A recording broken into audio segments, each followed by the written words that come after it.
எனக்கு ஒரே ஒரு கேள்வி, சட்டம்ங்கிறது எல்லா மக்களுக்கும் பொதுவானதானே? வாங்க இந்த ரோட்ல நான் நிக்கிறேன், எத்தனை பேர் ஹெல்மெட் போடாம வராங்கன்னு பாருங்க, எத்தனை பேர் ட்ரங்க் அண்ட் ரைட்ல வராங்கன்னு பாருங்க.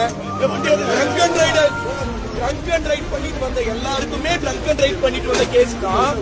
ஆனா போனு காதுல வச்சு பேசலையே, ஸ்பீக்கர்ல தானே வச்சு பேசுறேன். ஆனா எனக்கு யாரோட உயிருக்கு நான் பங்கு போர்ச்சல் கார் எடுத்துட்டு 2 பேரை ட்ரங்க் அண்ட் ரைட்ல கொண்டவங்களுக்கு பெயிலு.